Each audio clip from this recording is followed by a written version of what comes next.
A new chapter in the saga between the state tourism department and Swadley's Foggy Bottom Kitchen. I do not have any sort of relationship with Brent Swadley. I don't know Brent Swadley. Swadley's Foggy Bottom Kitchen is now countersuing the state. The paperwork coming into our newsroom just hours ago. All of this in response to a lawsuit the state filed against Swadley's in April.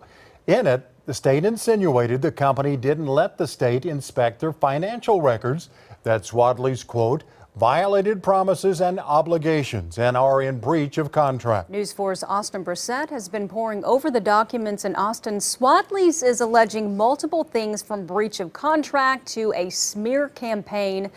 Get us up to speed. Well, Jolene, Kevin, this well over 50-page countersuit from Swadley's Foggy Bottom Kitchen entails 5 claims, all pointing at the state administration, Matt Pinnell, and the tourism department. And it doesn't hold back.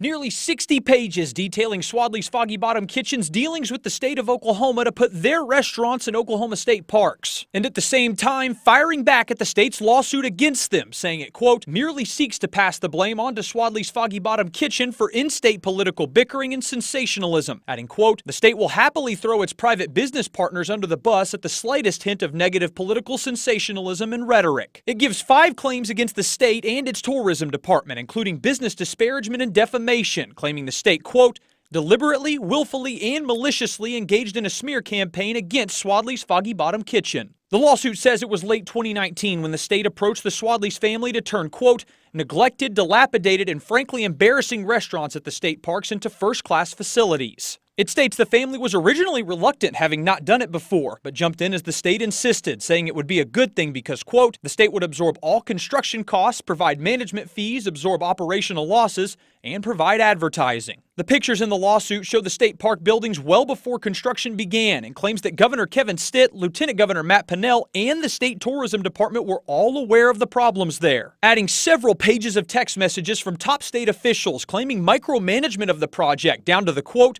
smallest detail, like what would be on the restaurant tables. Also including a picture of Governor Stitt with Brent Swadley at one of the restaurants. I do not have any sort of relationship with Brent Swadley. I don't know Brent Swadley. Lastly, it argues that it wasn't until all the work was done and the, quote, cost became a political hot potato for the state, it, quote, decided to pass the buck onto Swadley's Foggy Bottom Kitchen. Now, Swadley's is also suing a former employee and whistleblower, claiming he is disgruntled, who was sued by a related Swadley's entity last year. And it should absolutely be noted as well that we did reach out to the governor's office for comment, but we did not get a response.